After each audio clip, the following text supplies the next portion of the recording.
La pathologie de l'épaule du boxeur avec notre camarade Van de Steen. Bonjour à tous, bonjour à toutes, messieurs les modérateurs. Merci au comité d'organisation. Je vais donc vous décliner aujourd'hui les pathologies de l'épaule du boxeur. Et dans un premier temps, on va essayer de planter un petit peu le décor. Donc je vous rappelle que la boxe est probablement le sport le plus ancien du monde et aussi un des plus populaires. On en trouve des traces 2000 ans avant Jésus-Christ. Le pugilat faisait partie des jeux panhelléniques et il s'est structuré au XVIIIe siècle en Angleterre grâce aux parieurs. L'Angleterre, grande terre de Paris. Le plus grand champion de cette époque s'appelait Keith Griffith, qui a eu plus de 400 combats gagnants. Et le jour où il a tué quelqu'un en combat, il a tellement été traumatisé qu'il a réglementé ce sport. Je vous rappelle que la boxe est un sport où les boxeurs vont s'affronter entre mêmes sexes et dans des catégories de poids. Il y a différentes catégories différentes. Je vous fais l'économie de les lire. C'est juste pour vous représenter qu'on va vraiment de tout petits poids à des poids très importants, notamment de façon très notable chez la pratique masculine. La boxe se pratique sur un ring. Alors, c'est pour que les antagonistes ne puissent pas s'échapper. Il y a une taille réglementaire et il est entouré de cordes élastiques. Je vous rappelle juste que le boxeur est quelqu'un qui effectivement est un sportif de très très bonne pratique et de très haut niveau, mais qui doit faire également non pas seulement preuve de force, mais aussi d'adresse et de précision, et qui a un énorme travail de coordination entre les déplacements qui vont concerner le tronc et les racines articulaires. Il y a un énorme travail effectivement de la scapulo-humérale dans toutes les rotations, projections, et bien évidemment dans le travail d'impact, et l'entraînement a une part prépondérante pour pouvoir anticiper les technopathies. On a un facteur très important qui va concerner le type d'entraînement, mais qui sera la fréquence et l'importance des incidents aussi, puisque différentes pratiques vont emmener différents temps de pratique. Chez les professionnels, on peut aller jusqu'à 12 reprises avec des rounds de 3 minutes, alors que chez les amateurs, ce sont des rounds de 2 à 3 minutes, et il y en a 5. L'entraînement va comporter plusieurs phases de travail. Il y aura beaucoup, bien évidemment, de travail de VO2, de travail d'endurance, de résistance. Mais il y a aussi beaucoup de travail de coordination, rapidité, précision, de déplacement. Il y a un travail technique très important qui sera beaucoup basé sur la répétition.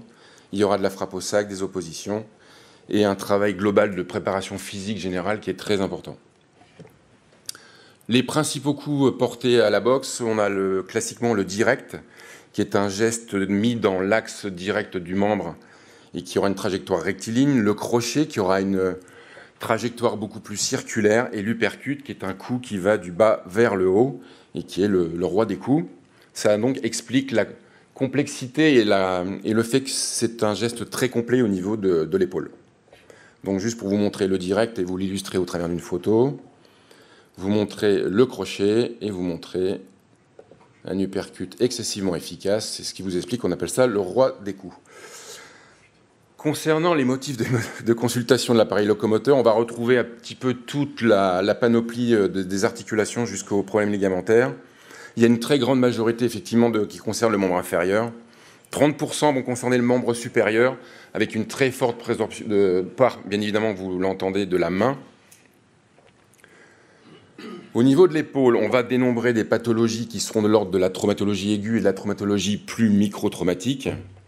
Il y a des traumatologies aiguës qui sont beaucoup dues aux chutes sur le ring ou alors des coups directs donnés, parce qu'il y a des coups d'une extrême violence.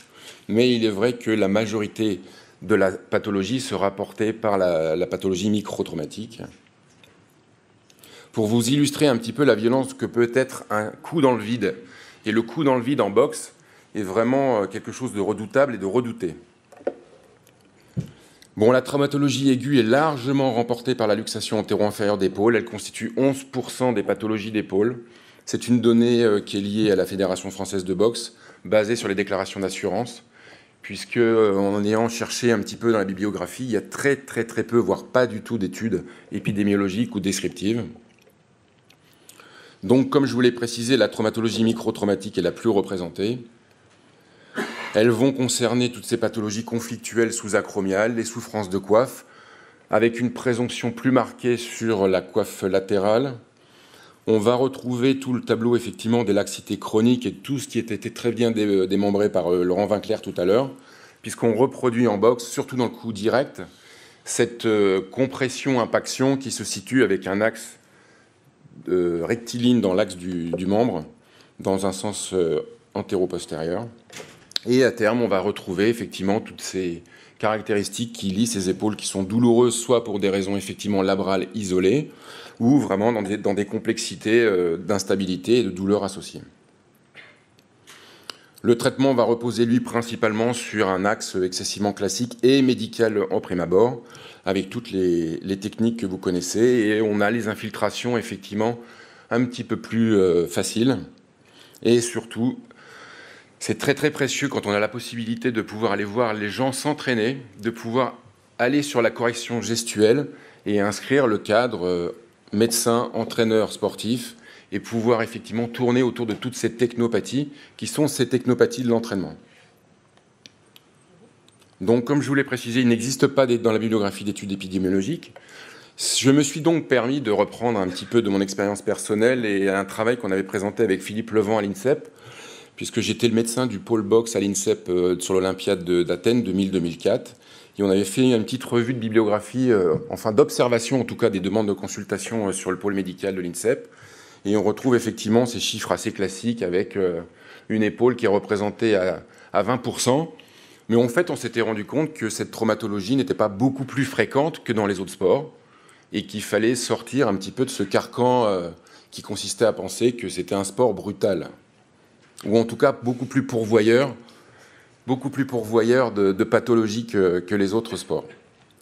Donc bien évidemment, tout va reposer sur la prévention. La prévention, elle est multiple, hein, elle est très très variable. Je vous ai juste mis quelques diapos d'illustration pour vous montrer un petit peu le type d'exercices qui peuvent se faire. Donc ça va beaucoup être de travail de proprioception, beaucoup de travail de renforcement des rotateurs, beaucoup de travail qui vont associer, comme on a pu le souligner tout à l'heure dans les technopathies du judo, la coordination épaule-tronc, et qui aura effectivement à la fois une recherche d'efficacité, mais aussi une recherche de protection. Donc il y a beaucoup de travail avec de l'explosivité et de la puissance avec du medicine ball. On va essayer aussi de faire du travail en co-travail, donc on va associer du travail gainage, proprioception et renforce de rotateur. Et c'est surtout là que va reposer le principal effort de guerre qui sera lié à tous ces exercices de prévention. Voilà, je vous remercie.